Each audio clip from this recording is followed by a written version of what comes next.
Hello, welcome to the Plaid Sheep Oracle.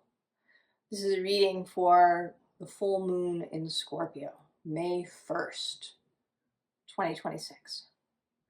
Go in order from Aries to Pisces. Oracle cards chosen, and then a tarot deck for each. We begin, as always, with Aries. Oh, interesting. Library Oracle.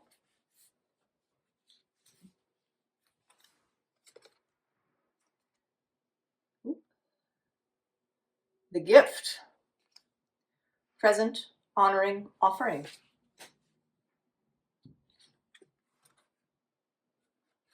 Ave Noir. Make peace with your past. And awakening genius.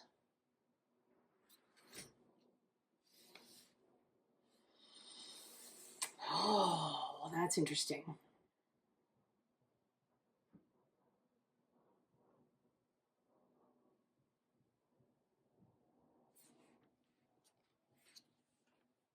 So the Library Oracle, this is a deck that I made that has various kinds of metaphysical, occult concepts.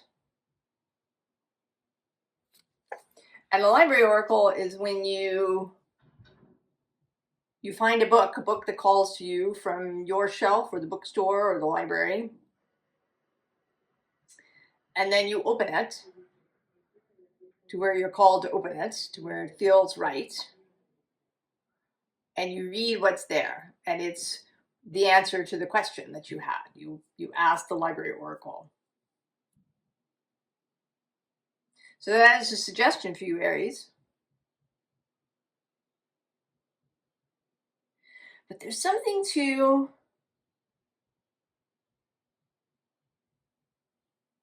there's an idea that the Library Oracle is life.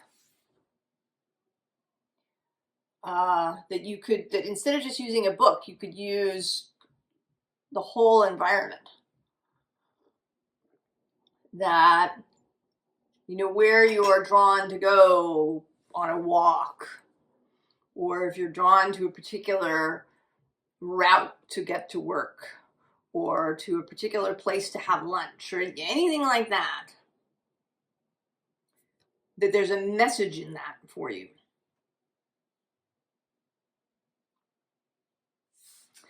That there is this gift.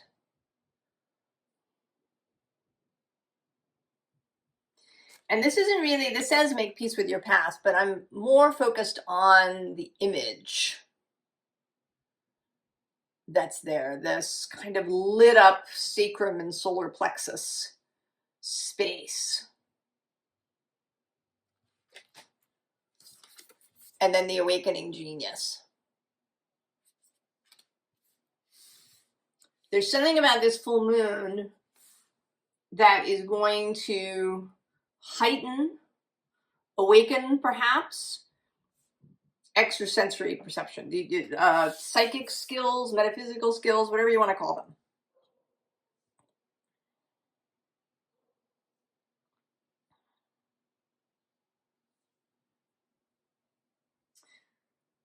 And it's interesting. Mars is Scorpio's planet as well as yours. You share that. And Mars is in Aries now. So with this moon, there's a connection. There's perhaps a greater than normal connection between you and Scorpio. And those kind of scorpionic skills of underworld and occult.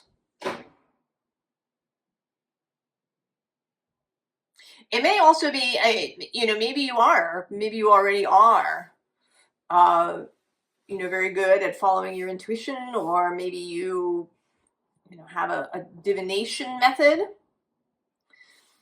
If that's the case, then something new is going to open up.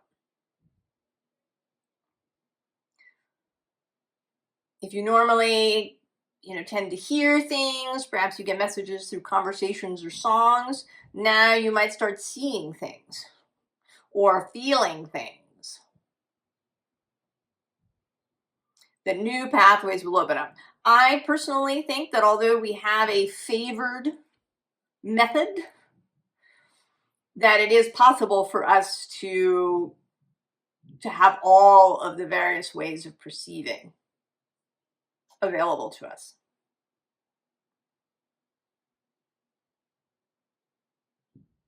I don't know if this is a permanent state. Maybe it can be if you cultivate it.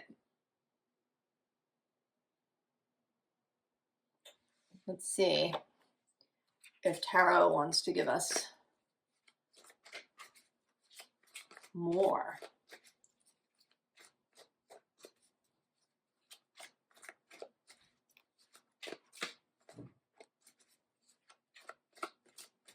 About this, Aries.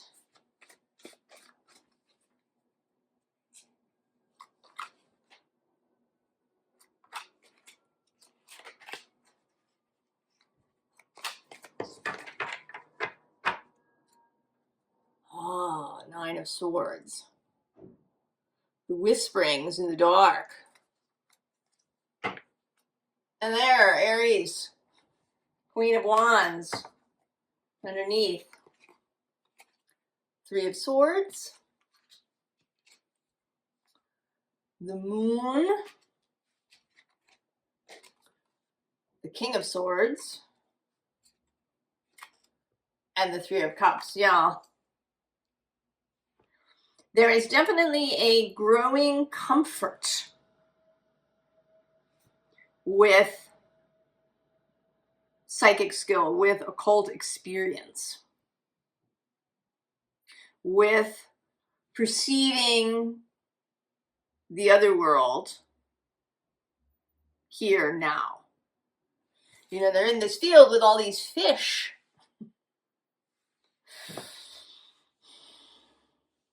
So they're having tea in this meadow, but they are aware of this other reality that's happening around them. There is a greater clarity. So perhaps things will seem really clear. Maybe in the past you've had to ask lots of questions about a divination. Things have not been clear, or they seem cryptic. They will be much more clear. There's this, right? You've got this full moon head now. And it may be that there is something about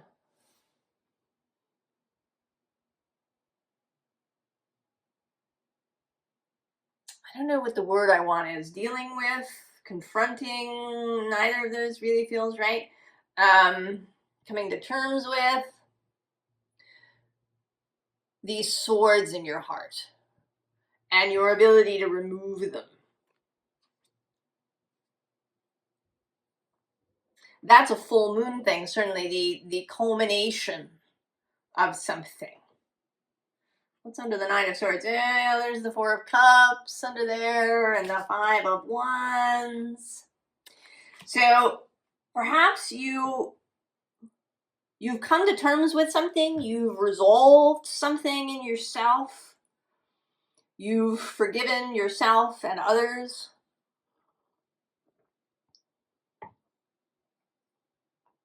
And the gift of this resolution, this forgiveness, that maybe is culminating now for you, is this awakening otherworldly skill, Aries. Oh.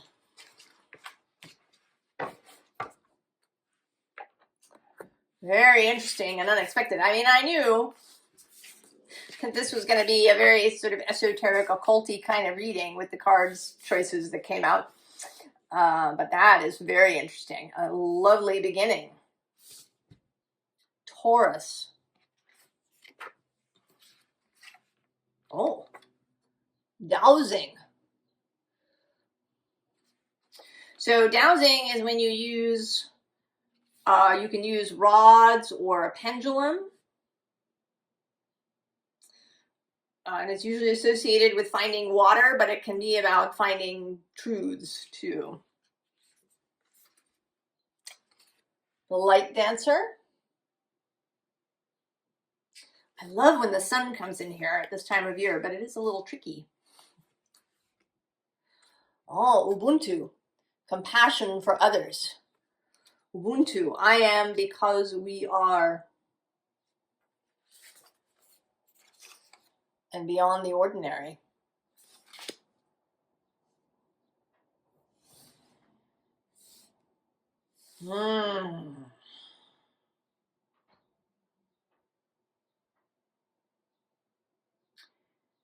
It seems to me, Taurus, that the dowsing here is yourself.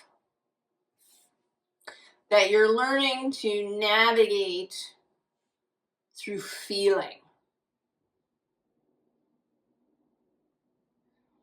In a way maybe that has not been accessible to you.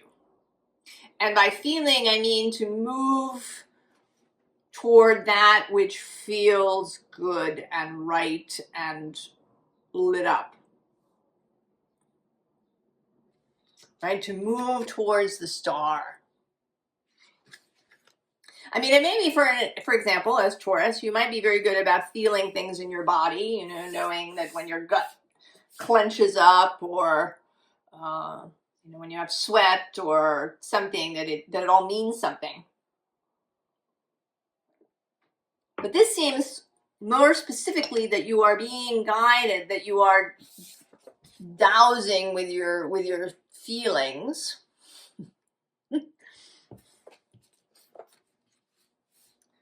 To know where your metaphorical water is.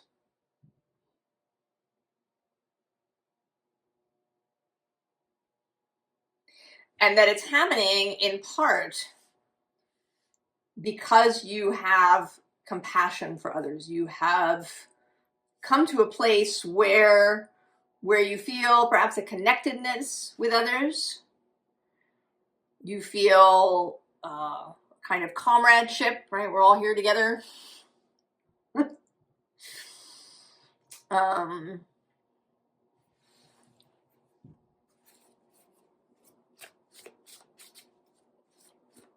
There's a kind of opening to your soul so that the dowsing is kind of unobstructed. There's no, you know, resentments or other kind of difficult, gnarly, thorny thoughts and feelings about things that might get in the way of the dowsing.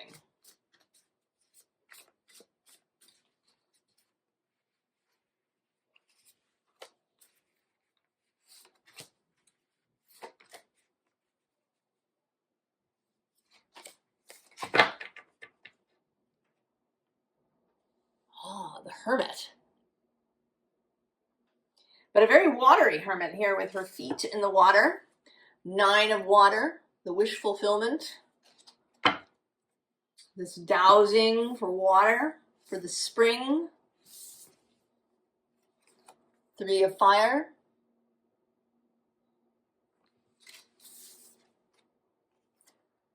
Seven of earth.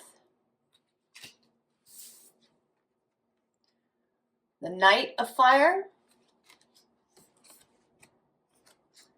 And the 7 of fire. That. So perhaps the thing that you've been trying to find out, that you've been dowsing for, seeking for. Did I look at the bottom? Oh yes, the 9 of water. And then under the Hermit is the 6 of fire. More fire. is inspiration,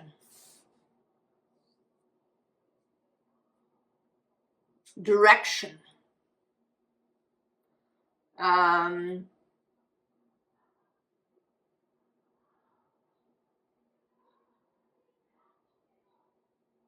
you know, and it seems, you know, as if this snake is choosing for you. The Seven of Earth is mostly about, you know, things coming to fruition, but here it seems like it might also be about choosing, you know, which of the fruits are ripe. The snake knows.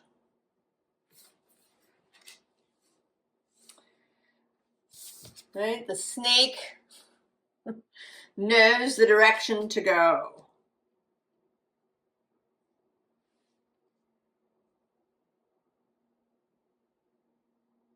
So that you can kind of rise up beyond all of these difficult emotions, thoughts, memories.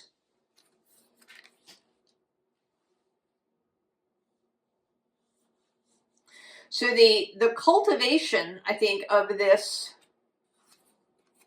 watery self, there's something too about collective consciousness.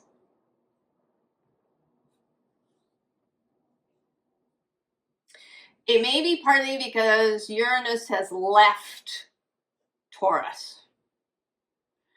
And now you can see clearly.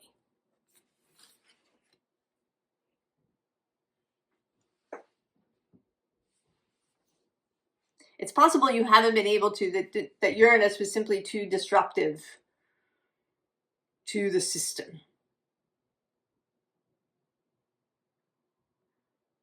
That you couldn't see. But now all of the changes that he created become visible under the light of this full moon across the way from you. Sun in Taurus with clarity, and then the moonlight from Scorpio with a different kind of clarity, a different kind of information.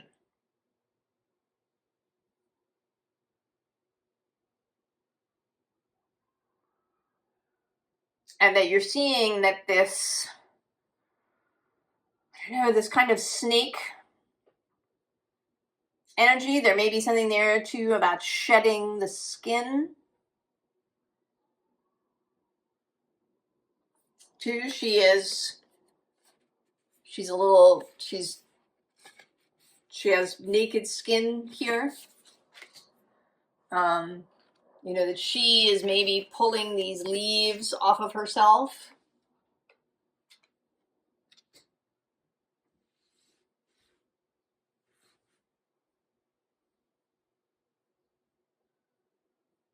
Clearing herself off. That you've sort of bathed yourself of the past. And now you can find that inspiration. You find that you know which way to go because you are unburdened. Oh, Taurus.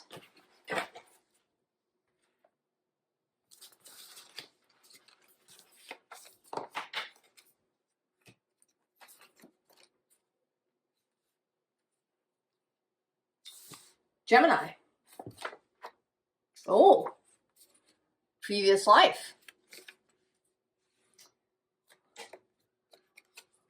And the Oracle. Oh. Phenomenon. Be still and listen to the spirits. Well, Gemini. And the call of the muse. Oh. These are all, so far, everything has to do with kind of psychic and metaphysical phenomena. Not that that's surprising in a Scorpio full moon, especially Uranus having moved into your sign now, Gemini. I mean, the immediate thing here is that you were an oracle in a previous life.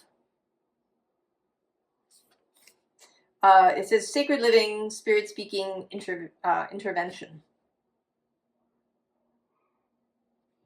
She's certainly an oracle-like figure. But it seems like now,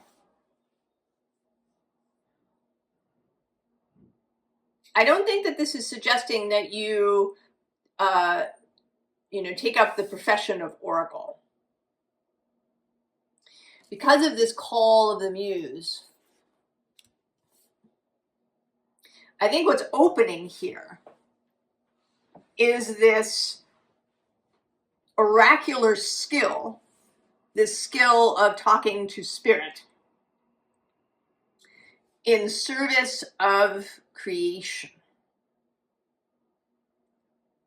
There's something that wants to be created.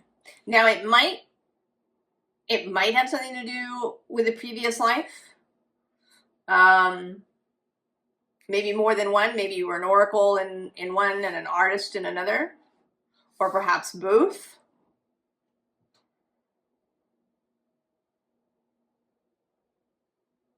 I don't have the sense of unfinished business. I don't think it's that. I think this is a new possibility, and that maybe there's a series of things that have led up to this point in your previous lives. Oh, that's interesting. The poo deck. I did not expect that.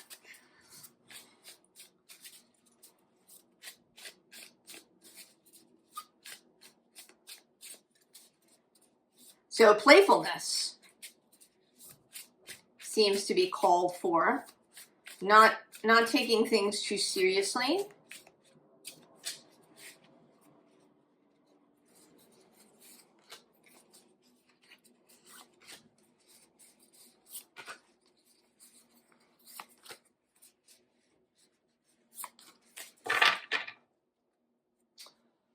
Queen of Honey Pots.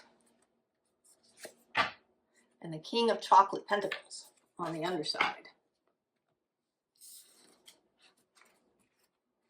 Oh, Ace of Chocolate Pentacles. Nine of Wands. The Magician. The Five of Wands. And the Seven of Honey Pots.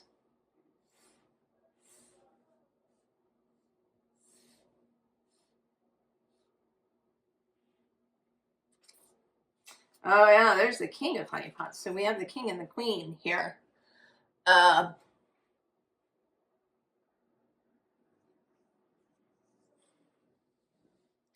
Something wanting to be birthed. And it's something that comes from the heart.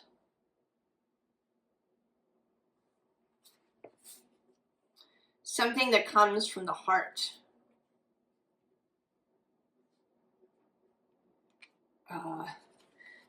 It's something that decidedly has its own, even if it doesn't exist yet, it has its own life, its own desire to be and to come into being.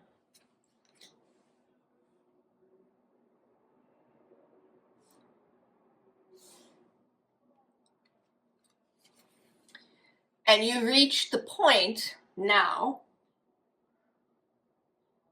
at which you are ready. You've been through what you needed to be through. You've had the experiences you needed to have.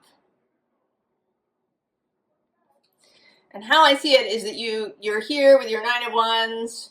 You enter the magic cabinet and you come out refreshed on the other side and ready to create.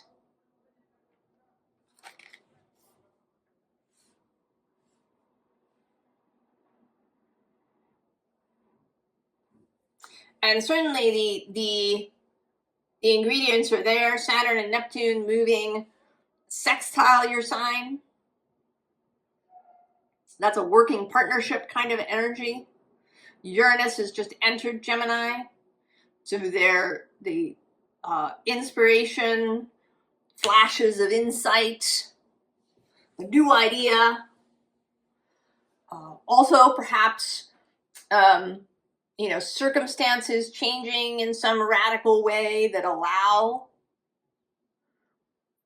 for this creation.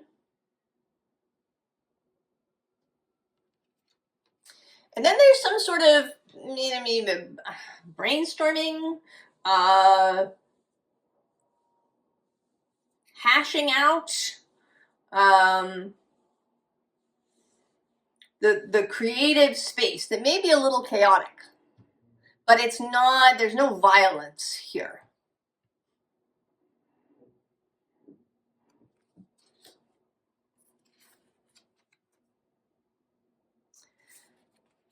And then this is the Seven of Honeypots, Seven of Cups with choice. That many options will open up. This is not a finished thing. This is only the beginning.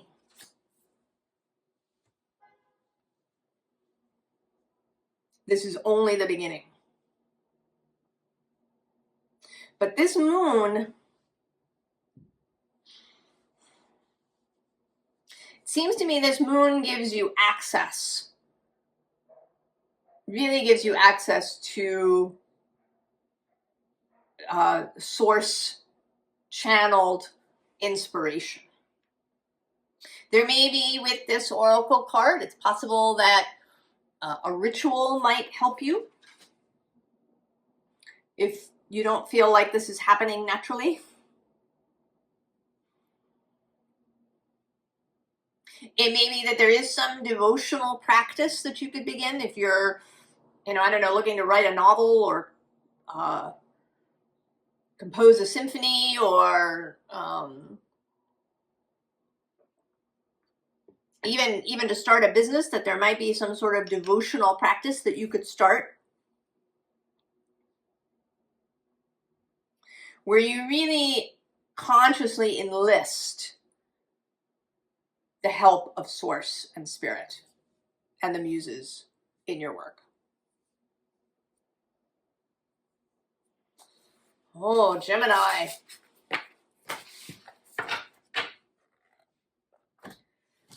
These are exciting things.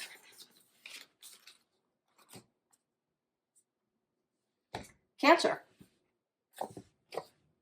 Oh, pollen. Of course.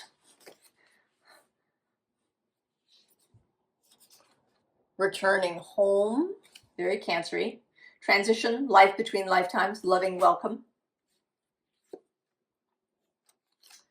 Effervescence, cultivate love. And the power of purpose. Oh.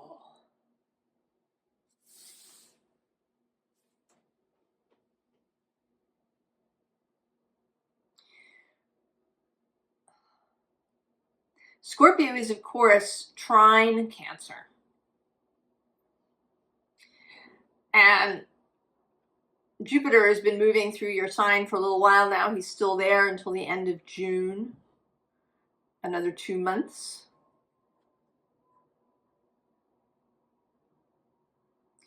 And it seems like you have been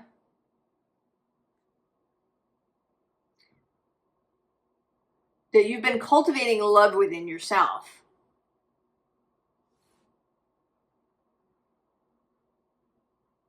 Maybe you've been engaging with your heart chakra or with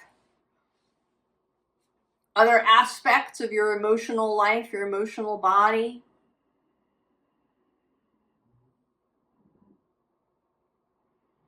Releasing old resentments. There's a lot of that happening here in these readings, that there is the aspect of releasing stuff from the past.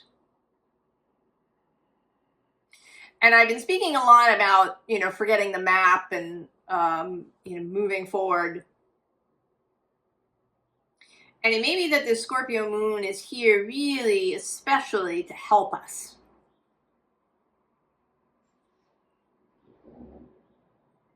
Sextile the South Node as it moves through Virgo.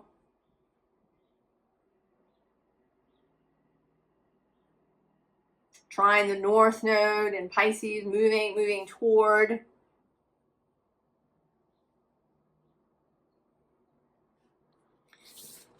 right, to spread pollen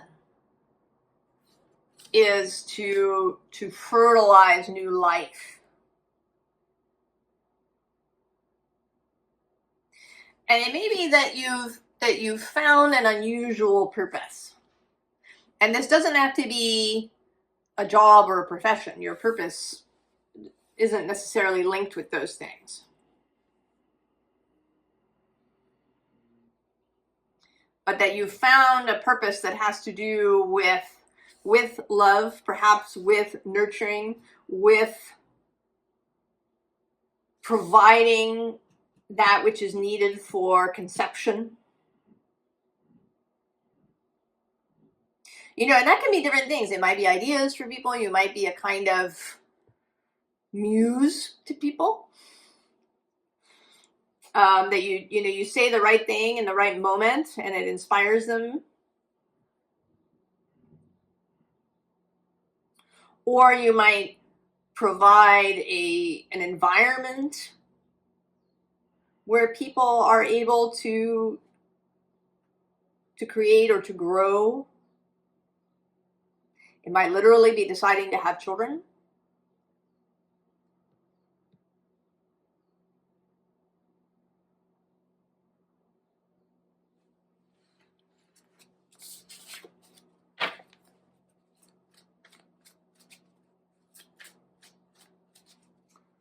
Let's see, Cancer.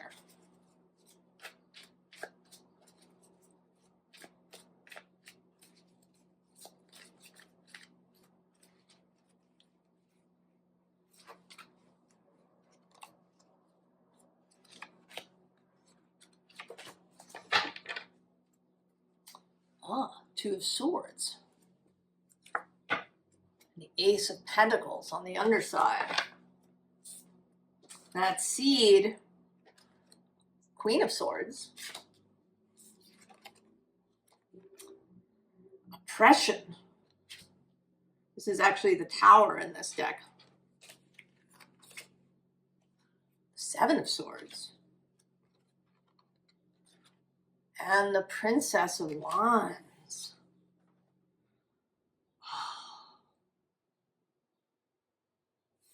Who's under the Two of Swords? And there's the Three of Swords. But under that is Temperance with balance. The King of Cups. And I'm going to go one more with Isis and Magic. Well, it seems to me that what this moon is going to do for you is to lift the oppression of your mind. Whatever it is your mind has been doing to keep you locked. It may be that you have this idea, that you have this glorious purpose that is, wanting to light up, but that your mind has been raising a lot of objections. Well, what about this? How could you possibly do that? Nobody's going to listen to you. That's not going to make any difference. You don't have the resources to do that. Blah, blah, blah, blah, blah. I don't even want to say anymore. It's terrible. Right? I kind of want to, I just want to shove all of this. Just going to shove it all under there. And just leave this Princess of Wands.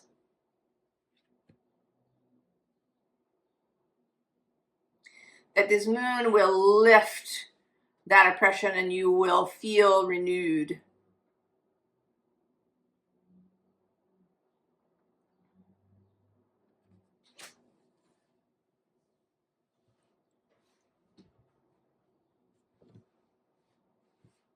That you will feel renewed and able to head out into this purpose, Cancer.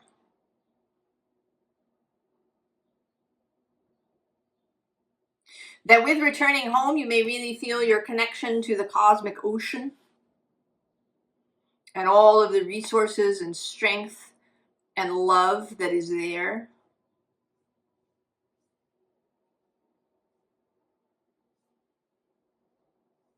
You may want to engage in some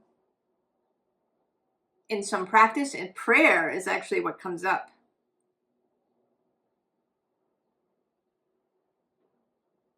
Prayer and praise. The word praise has really been ringing for me like a great bell.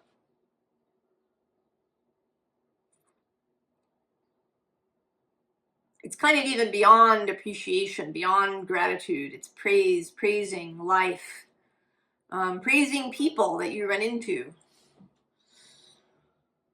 telling people they've done a wonderful job, or that you know, they have a beautiful spirit, or that telling them that you love them. Right? Telling your friends, telling the people you love that you love them.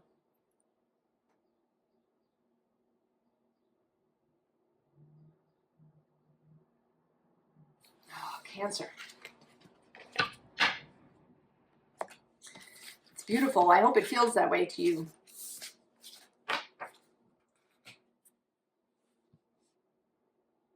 Leo. Oh, divination.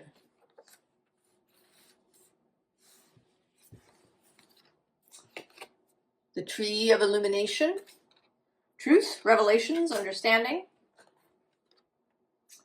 Oh, liberation. Free yourself. And seeing beyond. All of these things. This seems to be the theme of this moon. Seems to be a lot about liberation, release, resolution, and then connection to spirit and these places beyond.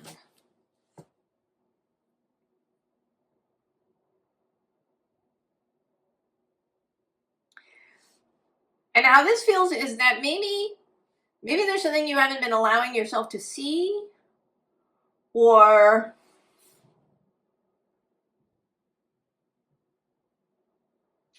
your vision has been limited in some way.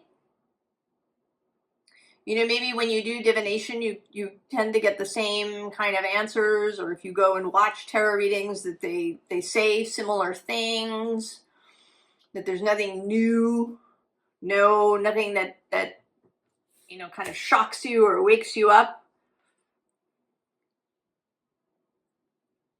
And it seems like this moon is a moment when you might really get a new piece of information, or a completely different perspective. That perhaps something that has been holding you back is either revealed or is simply undone, released. And I imagine that it's mostly being able to see that you are free.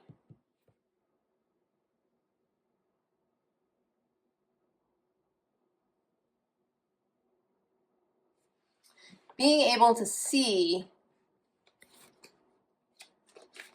This moon is square, Leo, so there might be a little bit of challenge in it.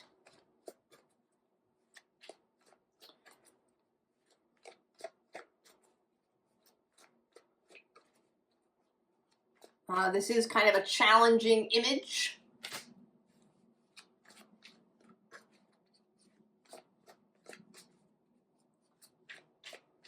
So it might be that that there's something that you don't want to hear,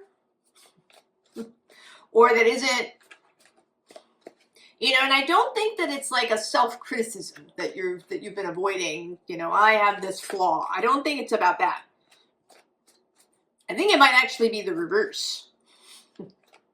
It may be that you're freer than you think you are, or it may be that you have a particular desire that you've been suppressing because it seems impossible.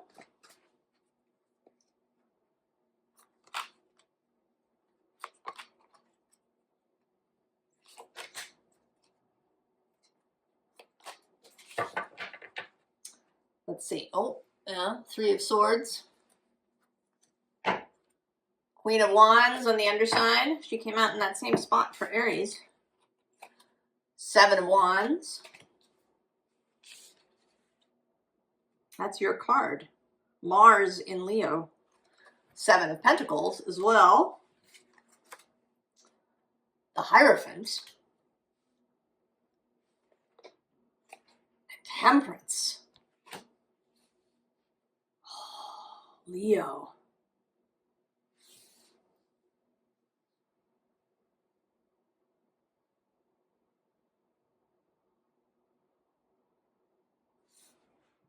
What's under the three? Oh, there's the Two of Pentacles, also the Two of Swords, but also the Three of Wands, the Six of Cups.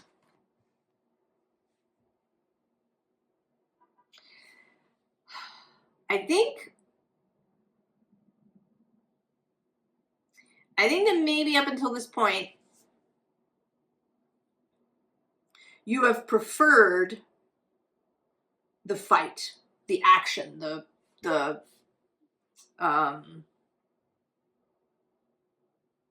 rush of it, maybe the drama. Right, of this Seven of Wands. There's also a feeling here of,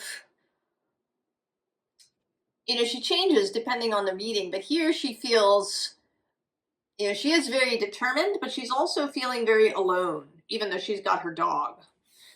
That there's this sense of it's me against the world.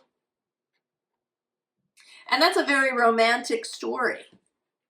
There's a lot of things that I think we've created for ourselves because it's kind of romantic. These romantic stories of trials and tribulations. The starving artist in the garret who has to overcome, you know, prejudice or the commercial interests or whatever. All right, we talk about people selling out if they don't stick it, if they choose comfort over their art.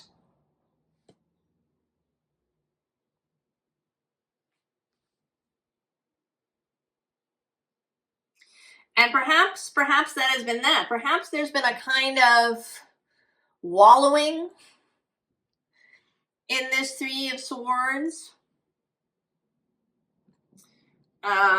Maybe a wallowing in the Two of Pentacles. Oh, you know, there's so much to do. I don't have the resources, or blah, blah, blah.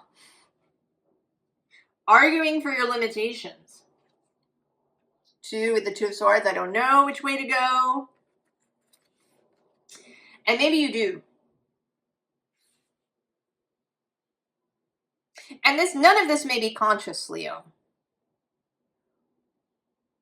You may not even know that you're doing it. And that you kind of liberate yourself from your own BS. Right? You go see the Hierophant, who is just no nonsense. Who says to you, what is wrong with peace? Have you tried it?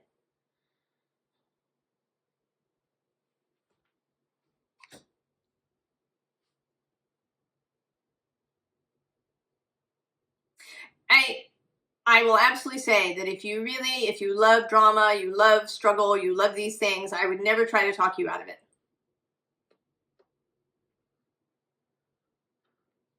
But I think if you're here watching this reading, that you may not love them actually all that much. They might even be a coping mechanism. Maybe your family was like that, and so you joined in. Or maybe your family was the opposite, and you decided to rebel against that, and then you got stuck in that.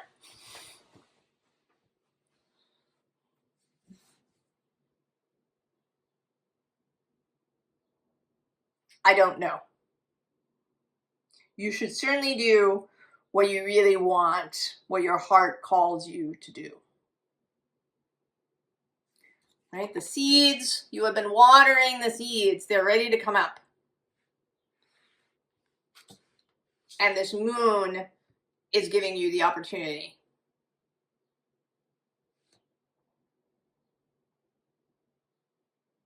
To free yourself.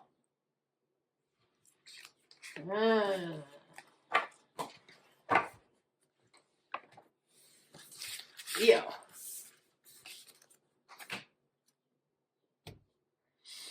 Virgo. Oh, Fae folk.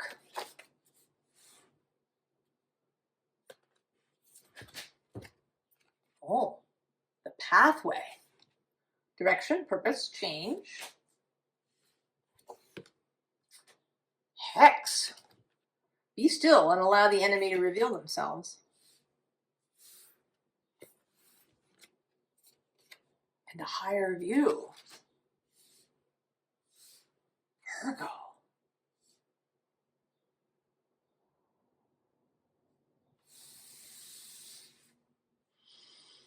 Well, first of all, with this Fae folk, it may be that the Fae folk have been trying to talk to you. And they may be coming through in various ways. You know, different cultures have different stories about these things. The one that we know best tends to be the that comes to us from the British Isles and Ireland and of those kinds of fairies. But there's a variety of fairies and spirits across the world that have different names.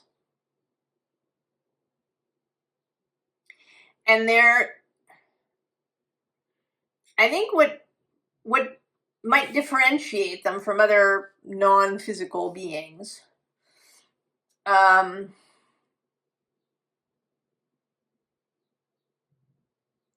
is sort of a real understanding of people and our foibles. That they're kind of closer to us than, you know, angels might be. Also a kind of mischievous quality, a tricksterish quality. It may be that things have been going on for you. Do things go missing? You can't find them. You can't find your keys, or you can't find something. You know, perhaps you keep burning your dinner, or all these kinds of mischievous things that may be happening that are wanting you. They're not just random. They're not without purpose. They're wanting to direct your attention somewhere. Virgo. They want you to get a little still. Now, the enemy here, it may be some thought pattern that you've been having. It may be some choice that you've made that may not be the best. It may be that you've decided on a particular direction out of fear.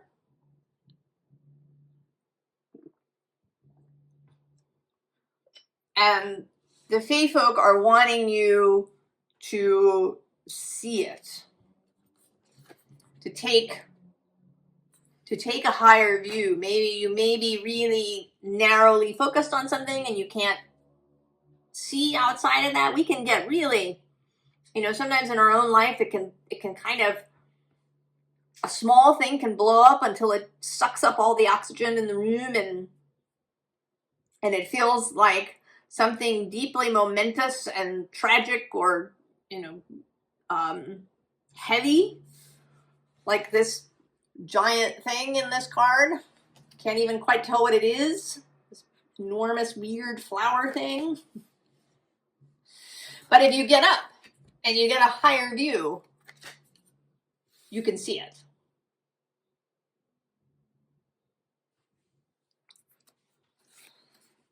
Let's see what more we can discover for you, Virgo. It seems like you've gotten off the path in some way. Distracted by something, caught up in something. I actually almost want to say, I don't know which way you should be facing actually in this card.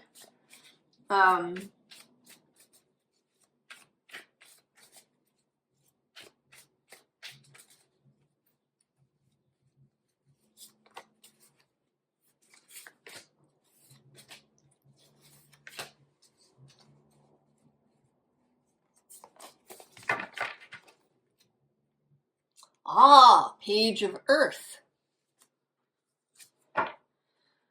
Seven of Water with that particular star.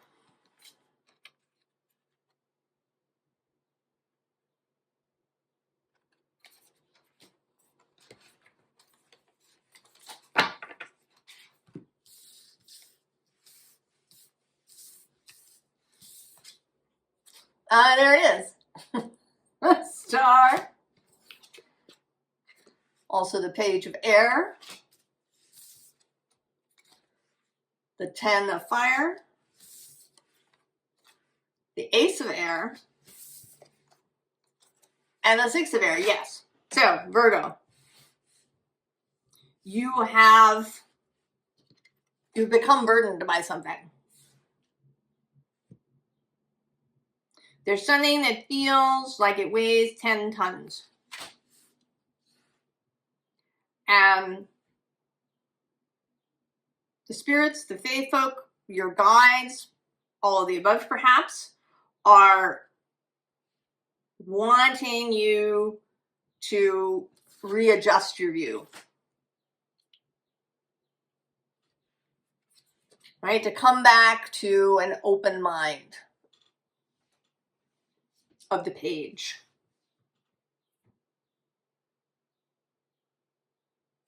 You know, here, this 8 of Water underneath is actually feeling a little transfixed by something, too.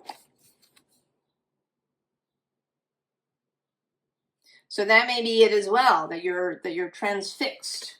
But below that is the Page of Fire. And also Judgment. Oh, and the Sun.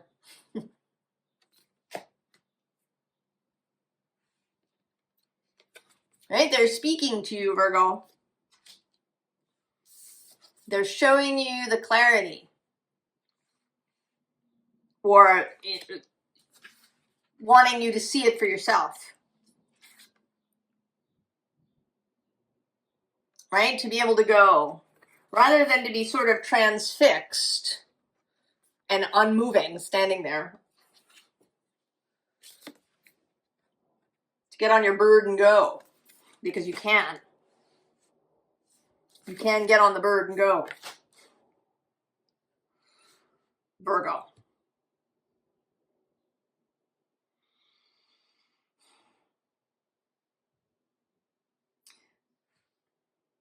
Find a way to maybe to be still, to take a little time out in some way, to tear your eyes away from something that has you transfixed, to give yourself a break from whatever this is, if it's only just for an afternoon.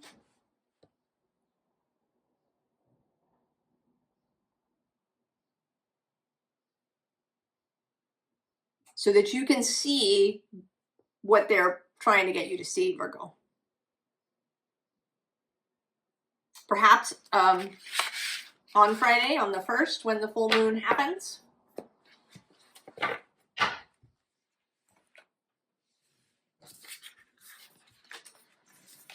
Oh, Virgo. Libra.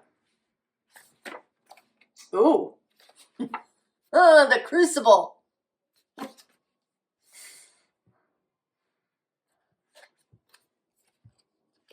Oh, fairy energy. Growth, expansion, a flowering. Serendipity. Merge with the flow. Roots of abundance. Oh, Libra.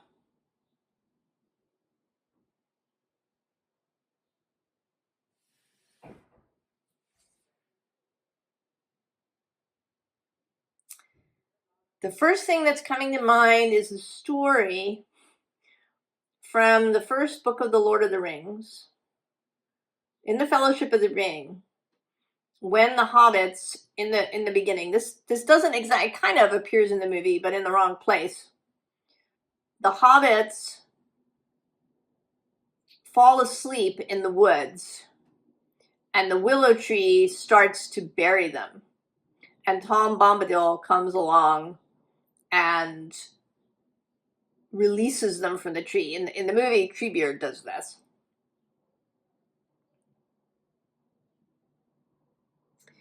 And with this crucible, this feels like that there is something happening or is about to happen to you that is going to feel difficult, like being squished or really challenged by the crucible.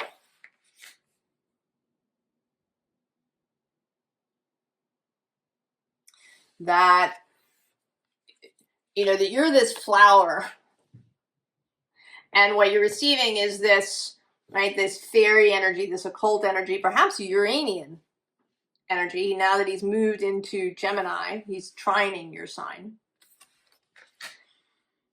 And in fact, it is serendipitous. It is beneficial. It is the roots of abundance.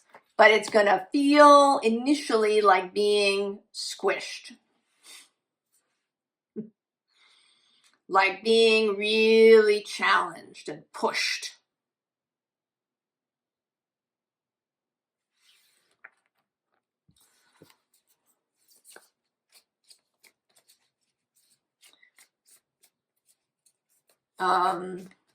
Pushed to do something that you don't normally do.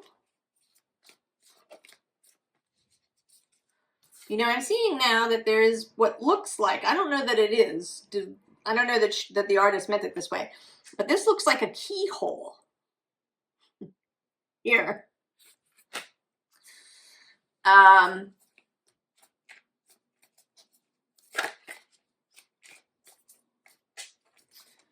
see if I mean, it may require you to not fight, to not thrash, to allow the current to take you, right? This merging with the flow. It may be, you know, allowing the roots to push you under the earth until you emerge into something else.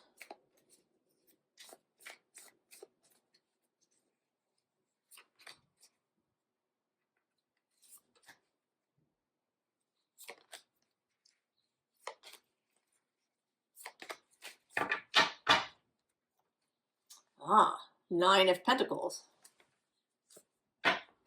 4 of Wands on the underside. 2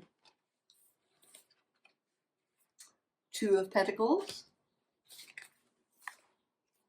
2 of Wands. Temperance. Death. Libra. Oh, and the Ace of Wands. Oh. Libra. You've been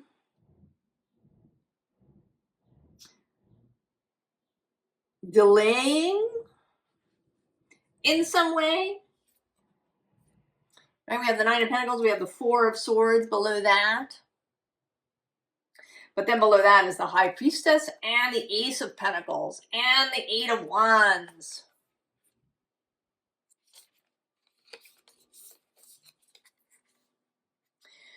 So there's some sort of, with these two, there's a delay. Or maybe it may not be a delay. It may be that there was a kind of a buffering, right? Like the little circle that turns on your computer, that there's a little bit of that there was, you know, some stuff that needed to come together, some things that needed to come into place that hold for production. And there is this kind of, right, there's this moment of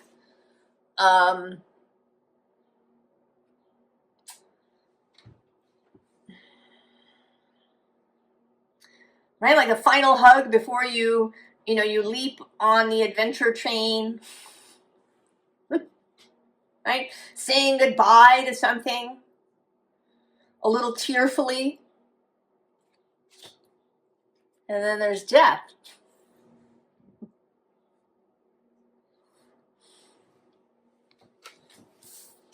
And then the Ace of Wands.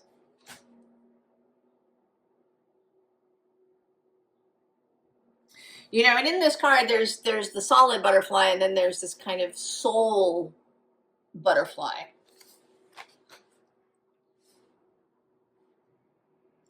So something that has been, and maybe you've been waiting for it, maybe you've been wishing for it.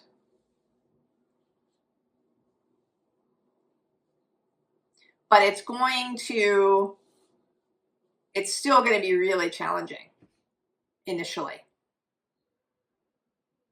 And I think that maybe you have been, I don't know, putting it off a little bit. Waiting until the last possible moment, which is this full moon.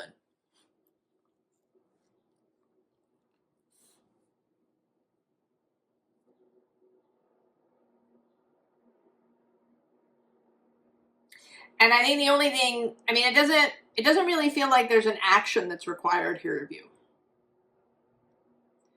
But that you allow this crucible to do its job.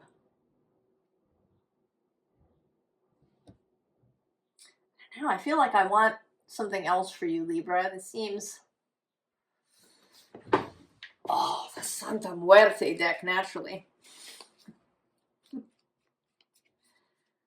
a little bit more advice, a little bit more encouragement, a little bit, what? Give us something for Libra.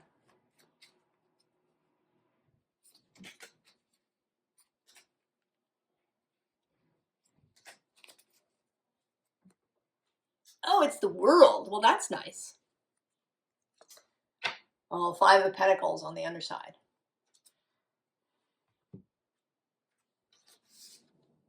Oh, Strength. The Hanged Man. And the Page of Wands. So, advice. Know that you have strength, that you have heart, that this is a positive thing.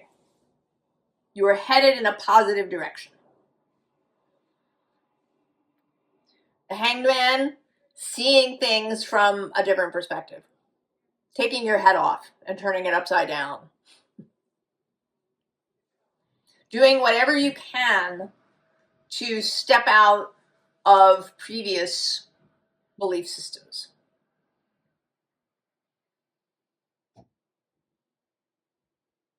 And then the Page of Wands. That fresh, childlike attitude to things. Think of it as an adventure. Tell yourself a story about it. Make up you are the hero or the heroine of your own fairy tale.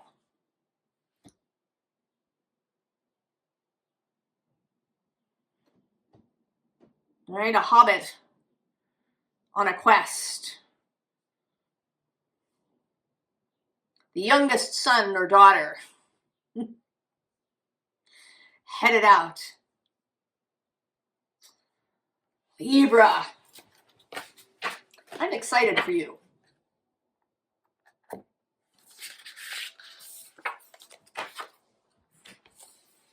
Scorpio.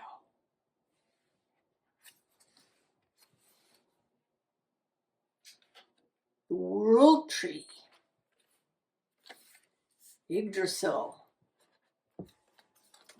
Oh, the spirit of spring, freedom, action, power. Flashover. It's all in your head.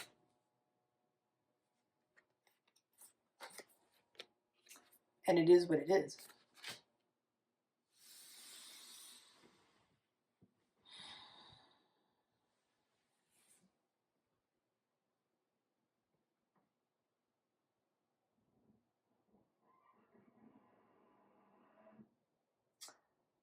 I want to say that you've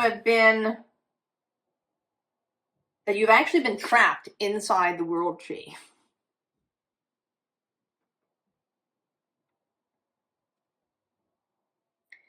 And that might be a couple of different things. It might be trapped in a kind of healing process that you've gotten stuck in self-development.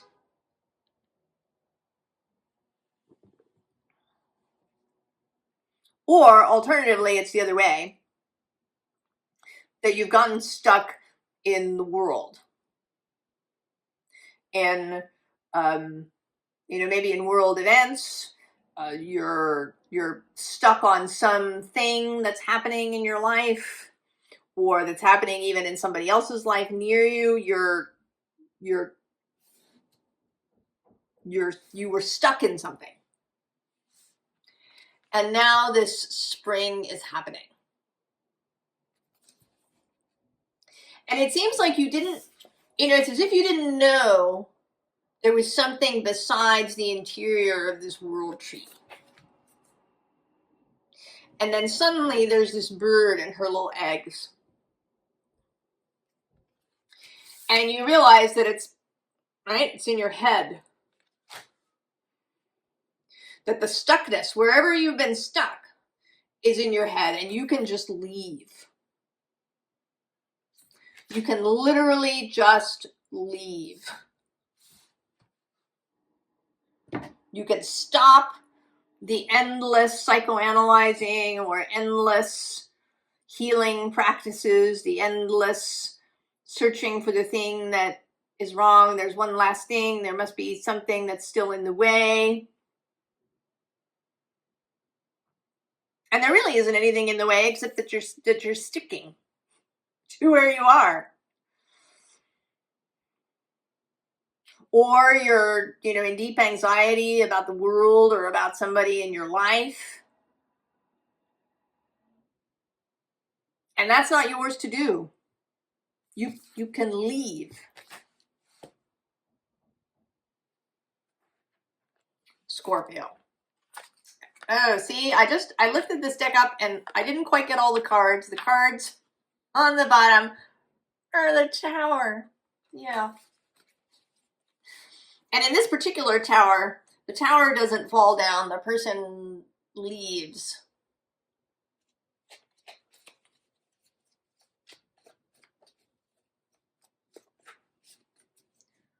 Leaving the tower, leaving the world tree interior where you've been stuck inside.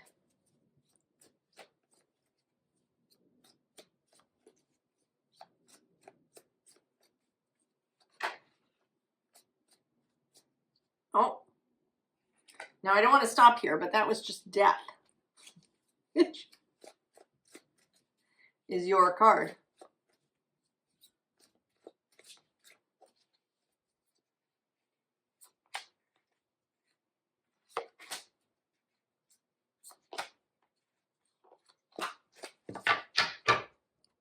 Ah, the High Priestess. King of Pentacles on the underside. That stuckness. Ace of Wands. Out of the gate. The Fool. The Hanged Man. And the Knight of Pentacles.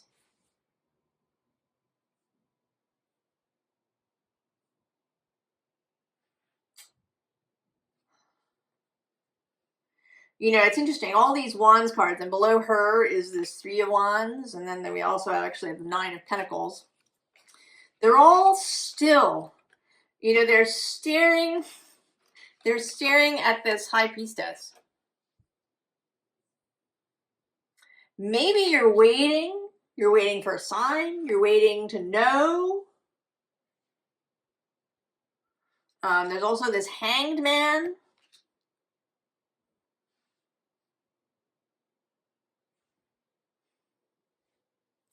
But you can just go. You can just go, Scorpio.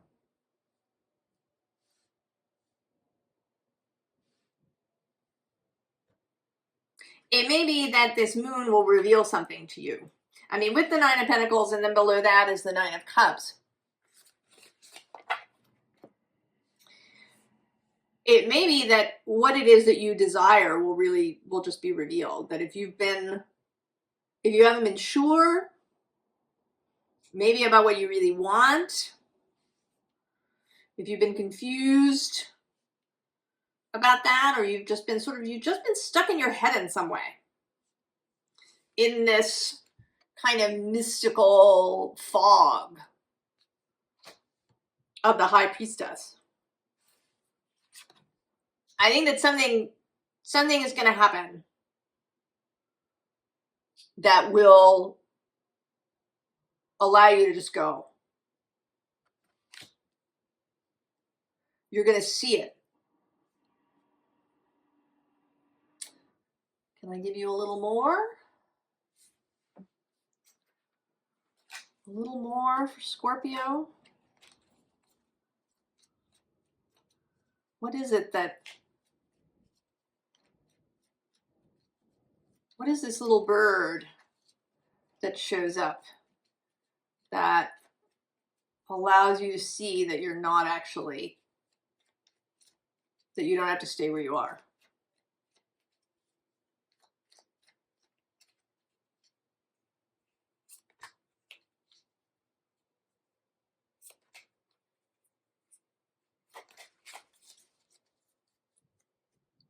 Oh, Devil on the underside.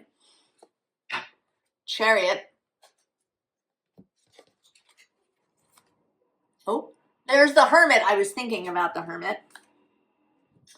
The Knight of Swords. And the Seven of Cups.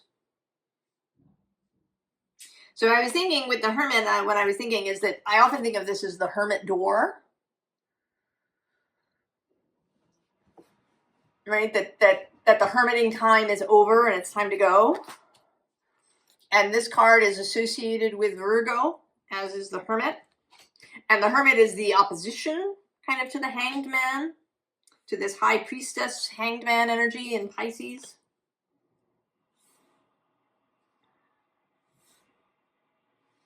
And we are having sort of a Pisces Virgo thing with the nodes still being there. What's under the Devil? Oh, there you are, the King of Cups.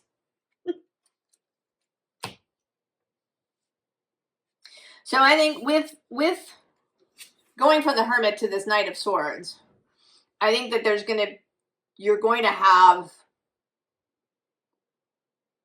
a revelation, an epiphany in your mind. You're going to see something clearly. And I don't know what the catalyst is. It may be different for everybody. You might just You know, you might be sitting somewhere and you'll overhear a conversation and it'll be like, or you'll read something, or someone will say something to you, or you'll have a dream.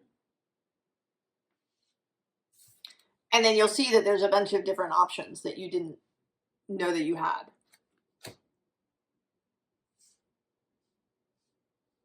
I mean, it may be that you've had this idea that there's only one way.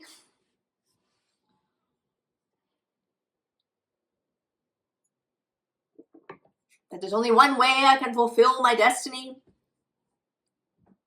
But maybe it's not true. Maybe there's choices. Scorpio. So there will be, around this full moon, some sort of revelation, epiphany, clarity that will allow you to just go.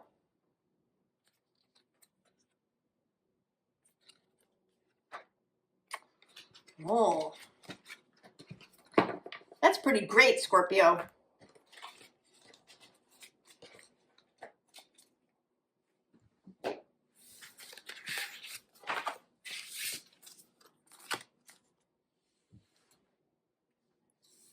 Sagittarius. Oh, timeline shift.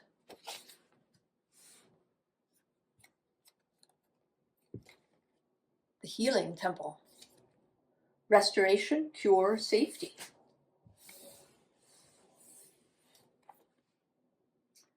Translucence. Love the darkness. And broken open. Oh.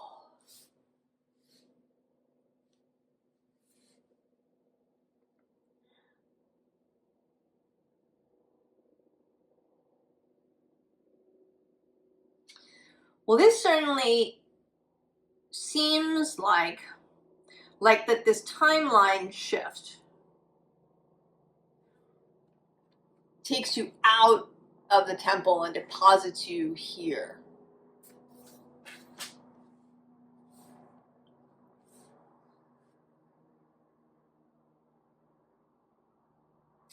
And I feel like the healing temple may not necessarily be so much healing necessarily as it is process, development.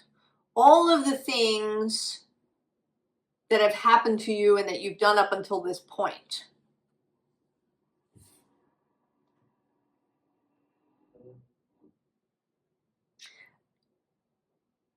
And that it's, right, it's complete.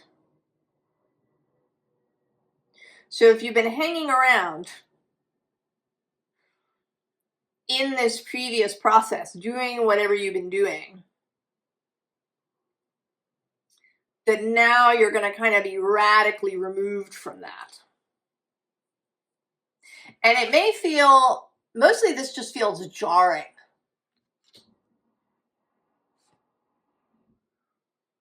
That there's a sense of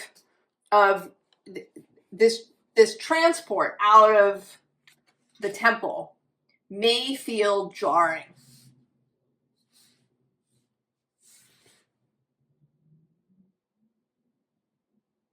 It may feel like broken open.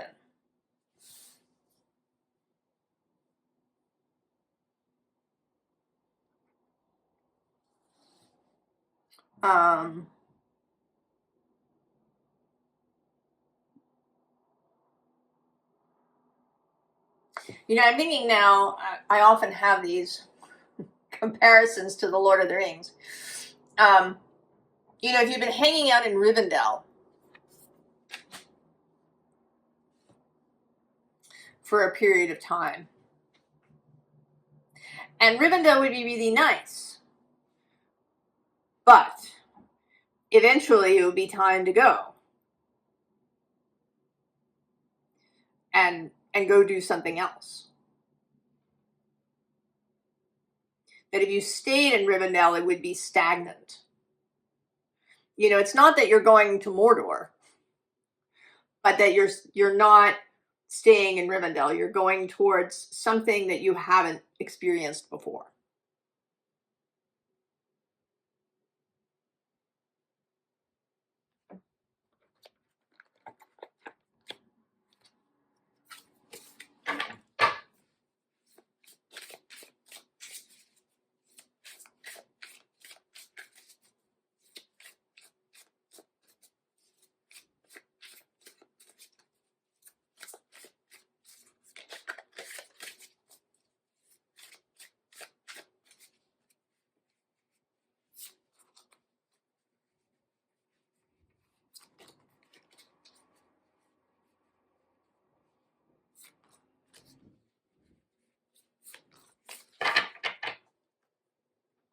Ah, the Ten of Axes, right.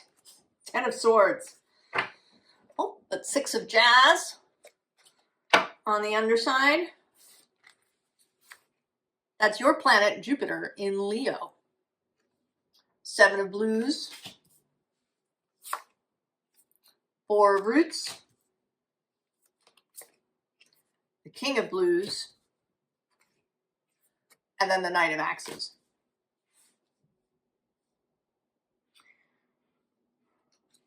The finish, it's finished.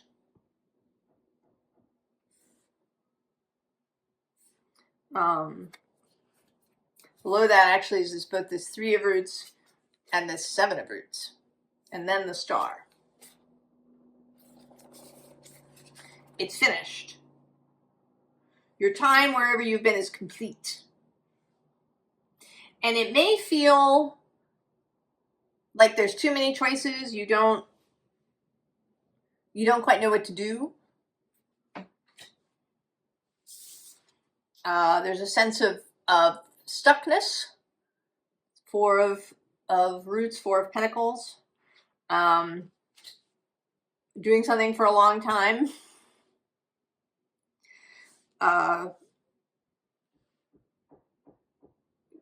And getting stuck in it. Also, I mean, with this, you know, there may be a way in which your livelihood is involved.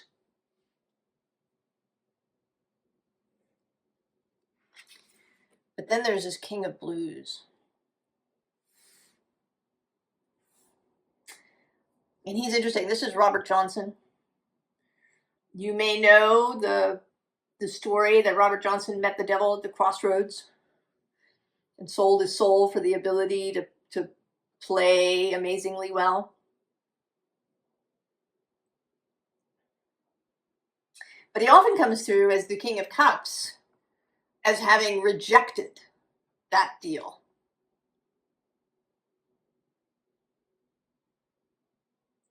He rejects the shortcut.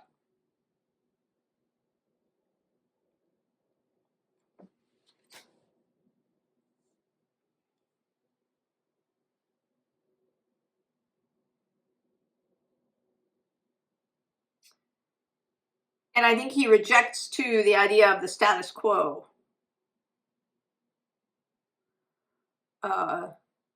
He is deeply feeling as the King of Cups.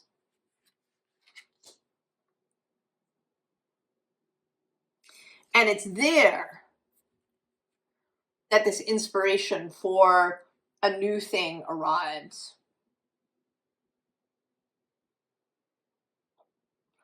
This may have something to do with Uranus. He's now moving across the way. And that can be a challenging position, but also an incredibly fruitful one. Synergy of this Gemini energy. Options opening up that were not there before. It may be that all these options here were previous, kind of stale, not very interesting, related to whatever this was. But there's a new arrival.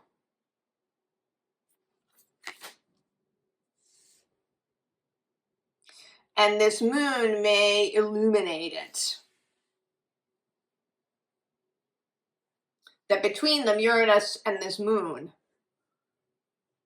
will shift you. This moon is hosted, the host of Scorpio is Mars, and he's in Aries. The new.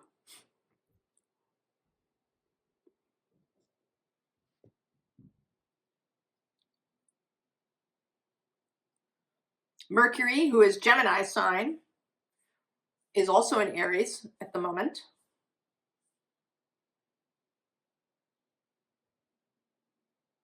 And then Jupiter, who is your sign, is going to move into Leo in a couple of months.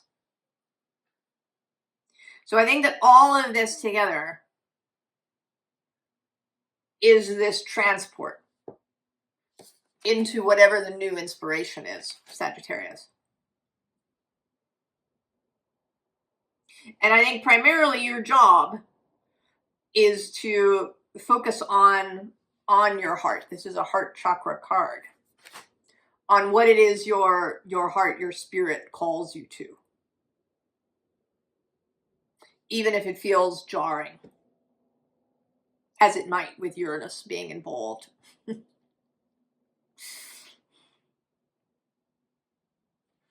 think it's exciting. I think you're excited, Sagittarius.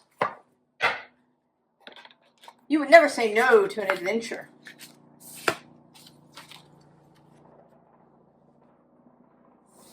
Capricorn. Oh, Viriditas.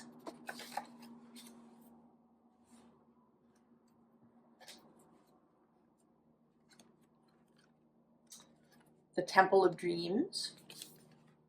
Sacred dreams, prophecies, dream journeys. Protection. Set personal boundaries. And a powerful move. Well, Capricorn, this moon is sextile.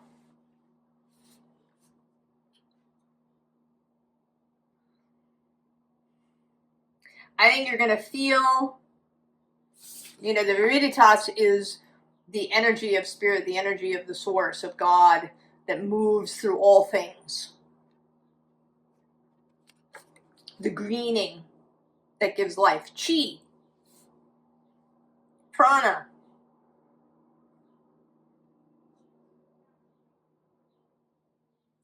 And it seems to me that you're going to make a move. You've maybe been having really ideas, dreams, desires that you've been playing with, and now you're going to get yourself together. And you're going to make a move towards what it is that you want. The energy is there. It has arrived. It may be that you've spent a lot of time in here, that you need this kind of upwelling of energy to get you moving. But it's not going to take a lot. You are a Capricorn. You're a cardinal sign. Scorpio's host is Mars, and he's in Aries.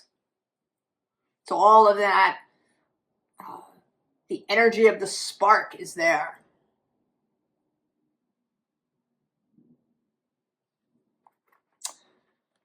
Intriguingly, we're getting the Pooh Tarot. So it seems like you're ready to have fun.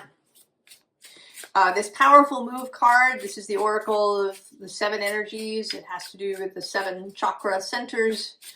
And this card is a solar plexus card. Your full moon is not next, but after. First we get the full moon in Sagittarius. Next at the end of this month on May 31st. And then at the end of June, we get your Capricorn full moon. So it's coming.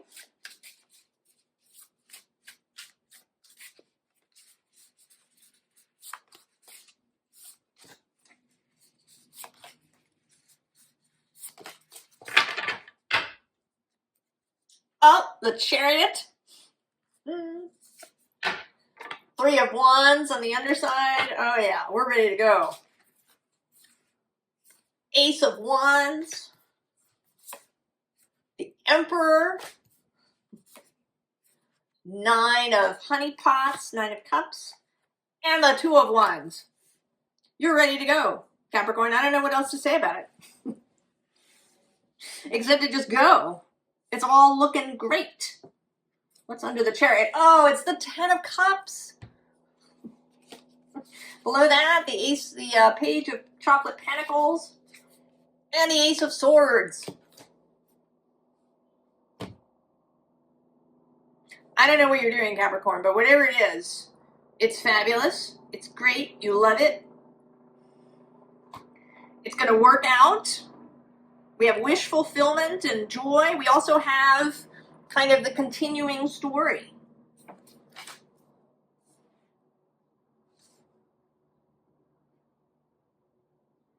Right? It doesn't end here. It goes on.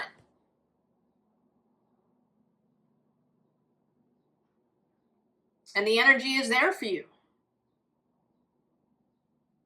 I hope you're feeling it, Capricorn. Just go. Go, go, go. Short and sweet. Aquarius. Oh. Perfume. Oh.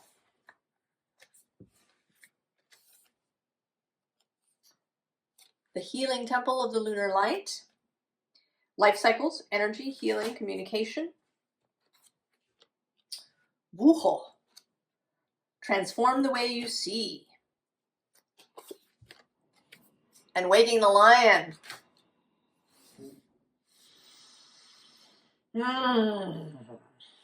You know, this card, this is a deck that I made myself that has various metaphysical concepts. And the idea of perfume, right? Scent, the sensual, the fragrance of something. The perfume on it. There's something very sensual about this whole thing. You know, the pinkness of this temple. And one can see it both in phallic as well as in pussy terms. There's the full moon. There's this transforming the way you see. Maybe not so intellectually, not so eerily. Saturn, your planet, is moving through Aries. Mars is in there too. Your other planet, Uranus, has just moved into Gemini, which is a kind of change of vision. And then there's the waking the lion, which is this energy across the way of Leo, of sensuality, of eros, of the animal self. I think there's an awakening of the erotic. Eros is actually, the asteroid Eros is moving through Cancer. So being trined by this full moon.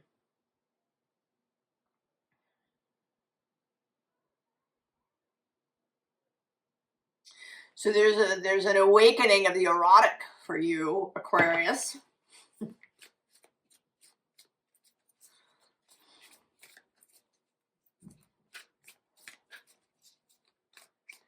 It might be, it might be sexual, new experiences with your partner, a new lover, you know, awakening experiences with yourself. And it can also be creative. Eros, the sexual energy in a creative capacity, a new work of art, or you know, just your sap rising. You know, maybe an increased sensual experience with the world, that, you know, food begins to taste different or more intense, that you just are walking through the world with this sense of connection through your skin. Aquarius.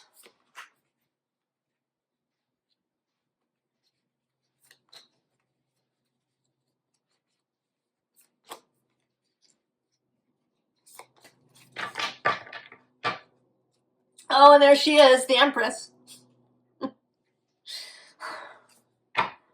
Ten of Wands on the underside. Oh, the release of some sort of burden. Oh, and there's the Emperor. Five of Wands. The King of Cups. Judgment. Well, Aquarius, there is a chance that this is about a lover. Right? We have these two here, and they are here facing away from one another. Oh, yeah, see the moon under that, and but behind that, the Ten of Pentacles. We also have the Eight of Pentacles here, the Six of Cups. So there are these things that maybe have prevented this union. It may be that you know this person, or maybe that you don't.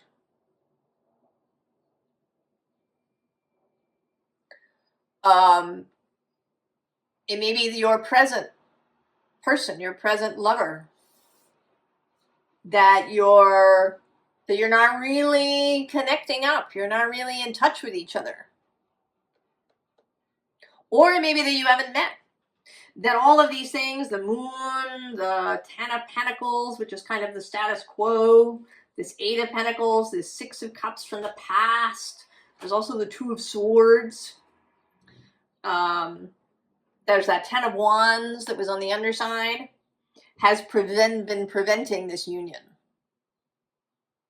Now, this could also be your connection with some project.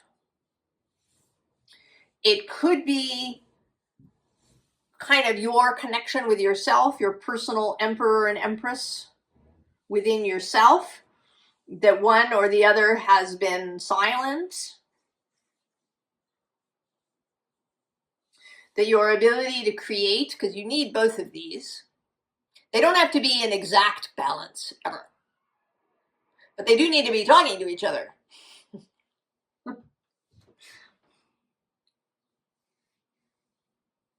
You can, have a profusion of feminine. You can be a deeply feminine person. But that aspect of you needs to be talking to this masculine emperor when that is appropriate, so that you can take action.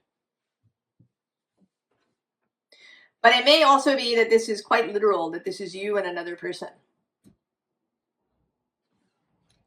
And then we have this Five of Wands, a little excitement, a little zest, a little energy being broken up in some way. And then the King of Cups. He's like a matchmaker. He's like, a priest of the heart, who will create this judgment moment when everything changes. And you see one another.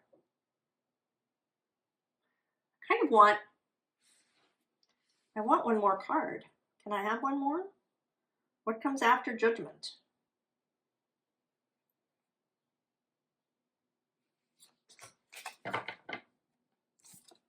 Oh, the star. Right? How good is that? That's you, Aquarius. Your card. It's like coming back to yourself.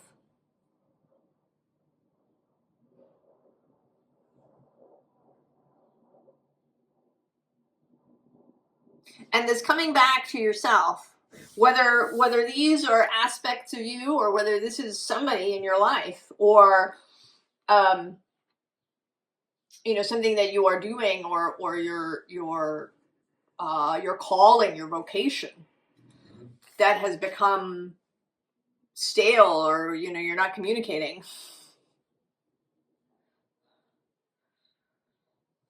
If you allow this King of Cups, this full Scorpio moon, to do its magic, if you open up to this sensual experience that's going to be available to you, you come back to yourself,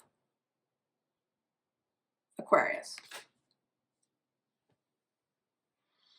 Oh, it's so good. I can hardly stand it.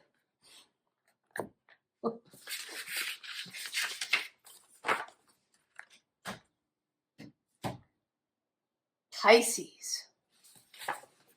Oh, conception. Pisces.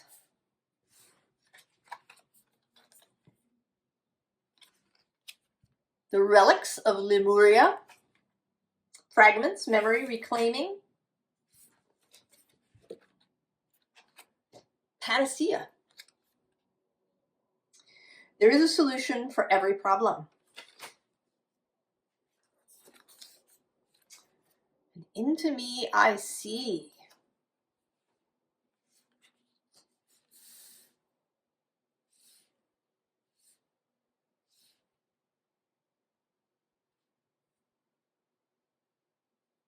Oh, Pisces.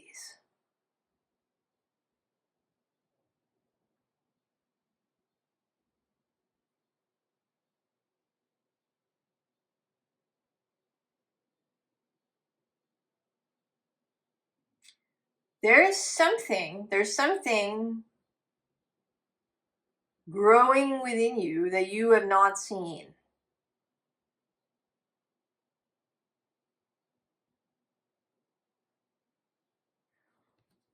Right? Like this moon that's barely visible. And I actually don't think that it's so much a relic.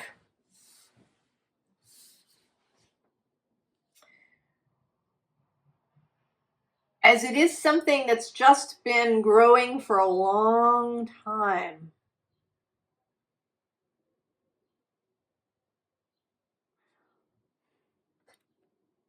That the medicine, the panacea, a panacea is a cure-all. That the panacea has been growing within you all of this time.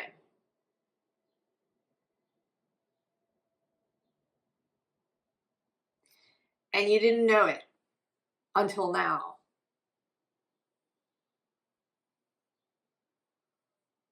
That this Scorpio moon will reveal something to you.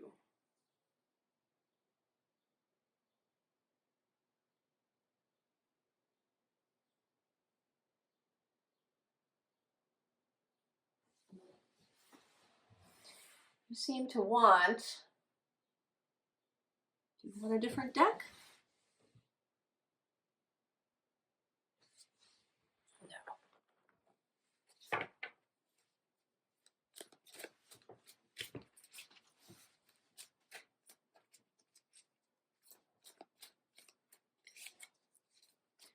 It's like a secret, but there was a secret conception.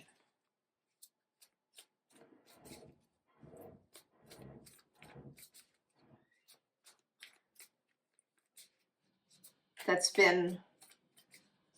been growing. And now, you know, it's as if actually that the ocean has retreated. And these little islands are going to be seen.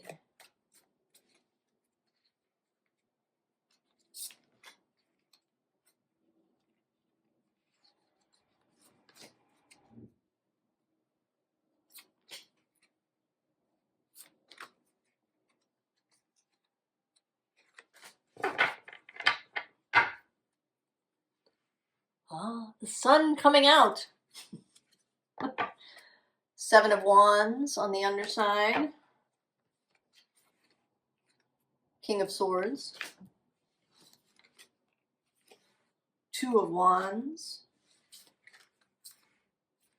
Ace of Wands. Right there in the center.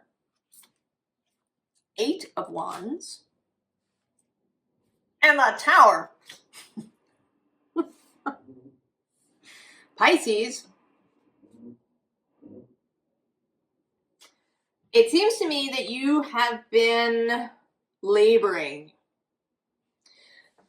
That maybe you've been trying to see in various ways, that you've, right? I think that you have felt this and you just didn't know what it was. What's under the sun? Oh, it's the Star. And the Knight of Pentacles below that. You knew, right? You knew that there was something. But it remained invisible to you until now. I think because it wasn't ready, and there wasn't anything, I think there wasn't anything for you to do consciously. That it was developing. But because you kind of sensed it was there, you've been laboring a bit. It may be that you've really been in your head, seeking, doing divination, trying to figure out what it is. You know, he seems also a bit like he's, he makes me think of this sculpture by a woman named Meta Warwick Fuller. She was a student of Rodin. And she made this sculpture called the Skull. I think that's its name. At any rate, there's a figure, and he is communing with this skull. He's communing with his ancestors, essentially. But there is this communion. He's on his knees.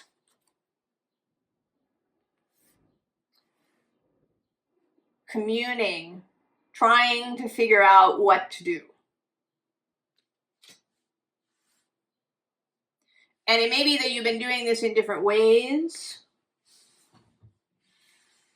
The 2 of Wands is a little bit like trying lots of different things.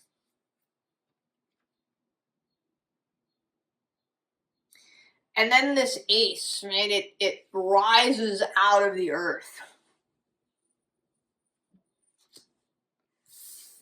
And it's a dragon.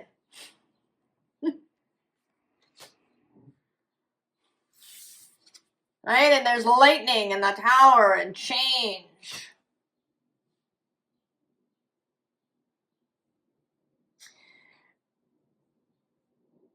So Pisces, you're not required to do anything in order for this to happen. But then when it does, when this becomes visible,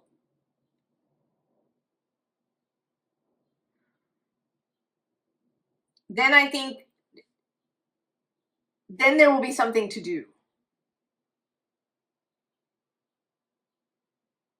You know, I see this, right, this lightning hits, and then there's this little light down here.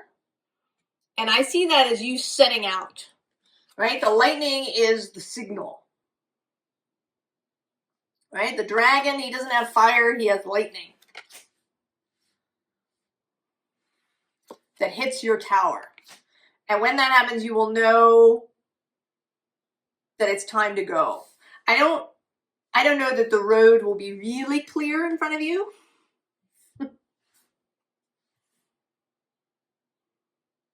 But I think that there will be, that at least the initial steps will be clear. I mean, you will see what it is that has been growing within you. I'm going to ask for a little bit more. I got a little bit more for a couple of others. Yours, not surprisingly, is, I think, the most cryptic. they've all been very, all the readings have been very certainly metaphysical and spiritual and scorpionic.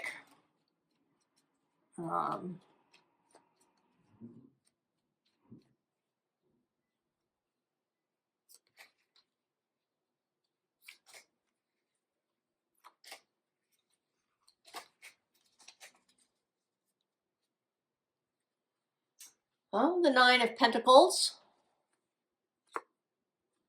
Oh, and the Lovers on the underside.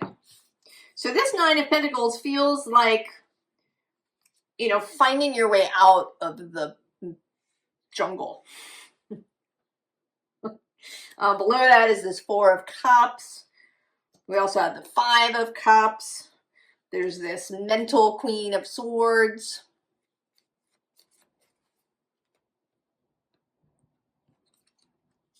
Oh, the Nine of Cups. Justice. The Knight of Swords. Oh, and the Devil. Oh.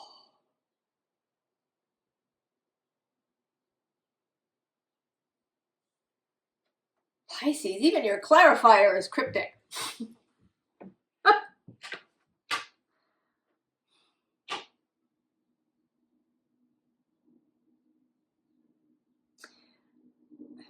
It seems to me that there is some deep heart wish that has been growing within you.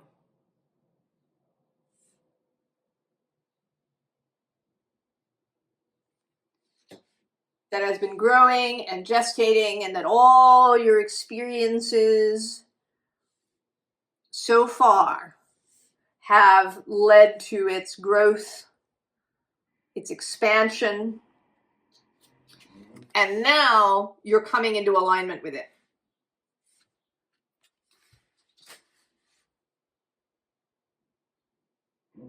And I actually see this knight as removing this sword from inside himself.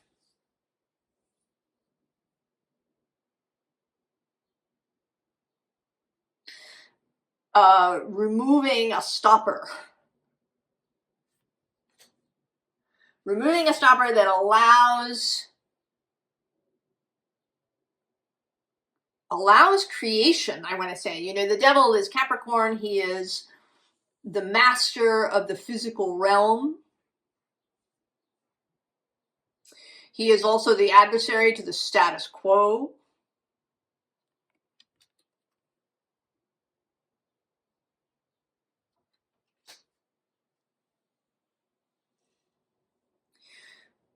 So there is the creation of this heart wish. And it may in fact have a strong physical component.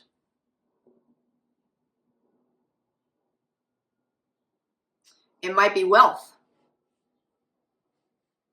It might be a particular way of life.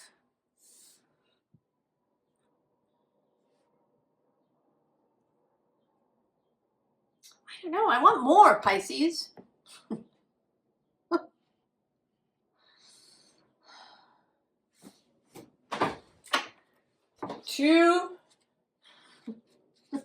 You're too cryptic.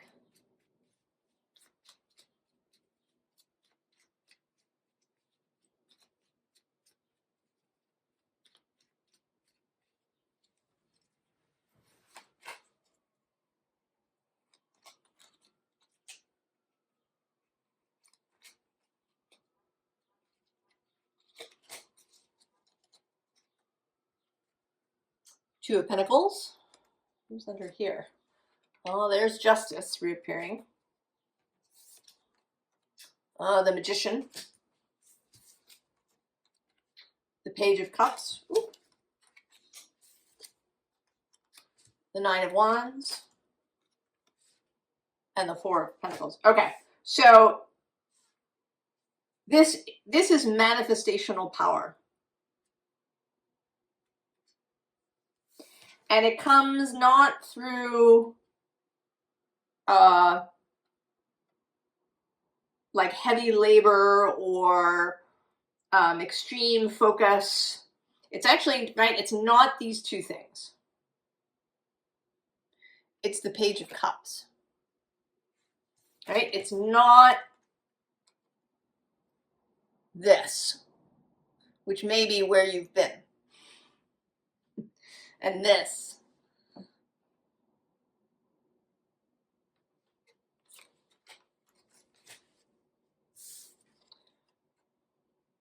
That it's about the lightness of heart, that it's about joy. And it may be that it's taken you all up until this point, however old you are, 30, 40, 50, 60, 70, 80.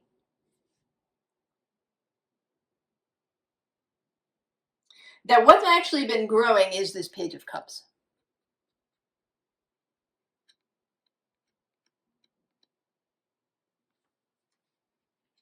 This lightness of heart, this openness of spirit.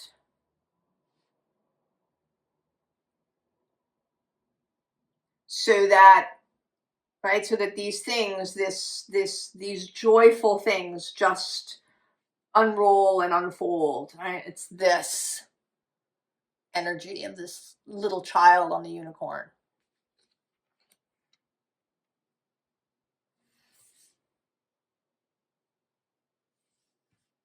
Pisces. And that as the North Node has been moving through there, it's been coming to fruition, coming to its completion of growth so that you can see it and experience it and be it. You become this Page of Cups. You become this sun, this star, this Knight of Pentacles, even this particular Four of Pentacles, who for me is like a fairy godmother energy. This Two of Pentacles that balances easily.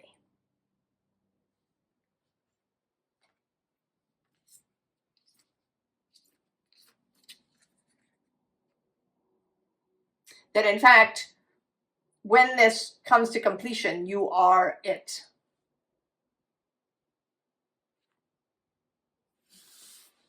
Oh, Pisces.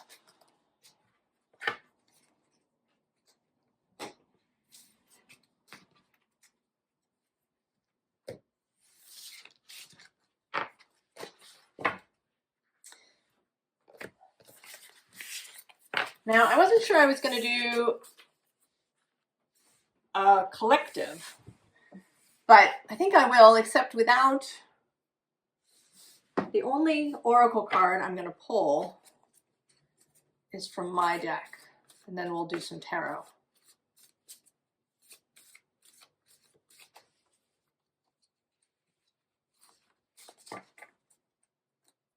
Oh, underground rivers on the bottom.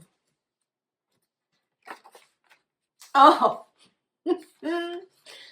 self-pleasure, people.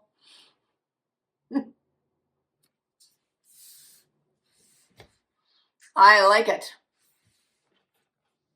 Collective.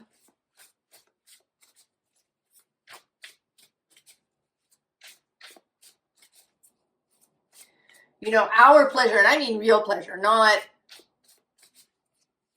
craving or gluttony or, you know, eating the entire bag of cookies or watching the whole season on Netflix at once. I mean, real, genuine pleasure is the source. It's the source for everything.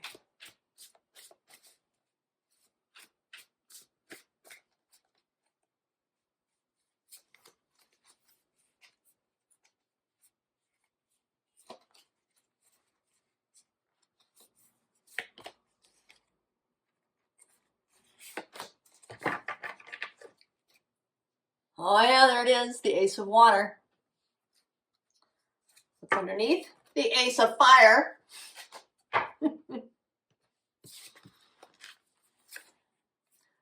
Queen of Fire,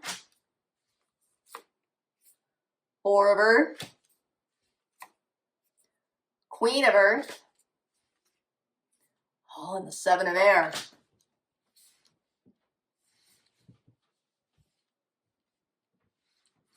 What is the lie?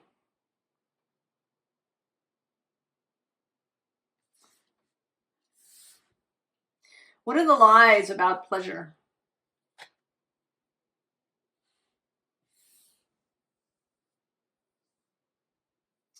What are the lies about,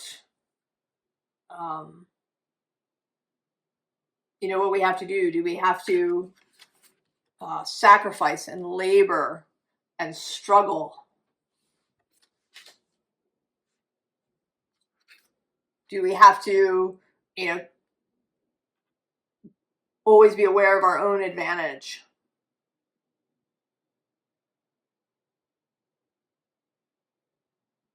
Do we have to, you know, not, right, self-pleasure not as,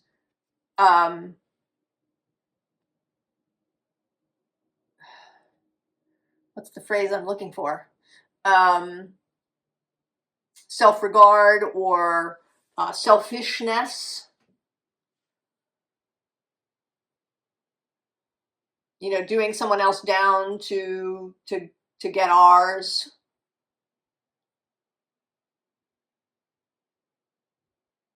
You know, telling lies, being sneaky, doing these things, other people doing these things. Any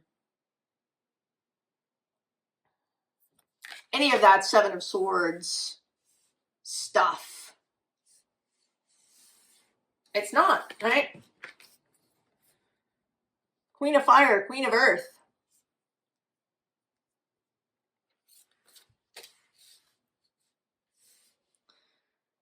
The earth thrives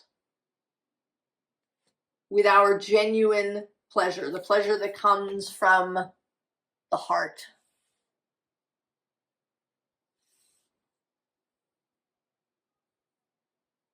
That is loving and embracive and expansive. We do have the Eight of Earth here. You know, not labor, but a labor of love. We also have the Moon, the Ten of Cups.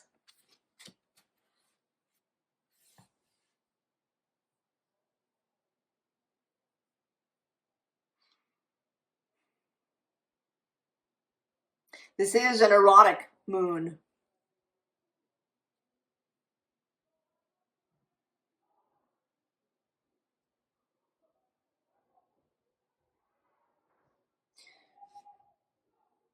Taking back, taking pleasure back from all the forces and ideas and everything else. And I want to say praise too. I talked about that, I think, in Cancer's reading. And that is where Eros is now. The energy of praise, of appreciation. And doing it out loud, praising the garden and the trees and the people that you know. Praising yourself when that is appropriate. Praise for the dawn.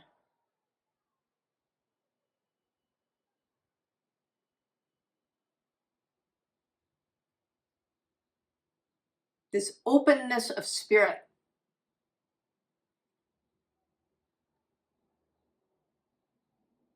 That is being offered here. Collective. The underground rivers.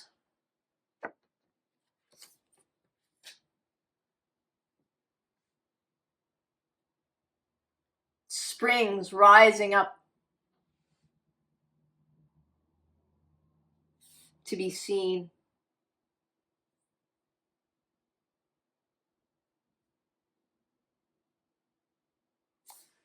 Can I get one more?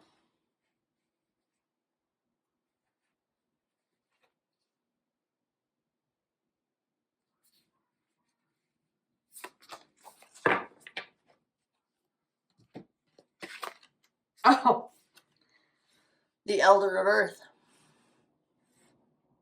Taurus. The Taurus sun reflected on the Scorpio moon.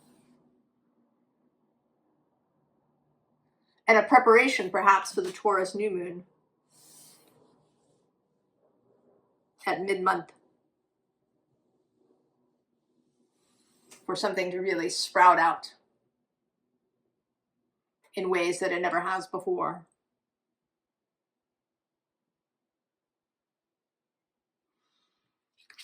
Oh, collective, go forth and take pleasure, real pleasure. Praise it. I wish you all the very, very best, and I will see you next time. So long.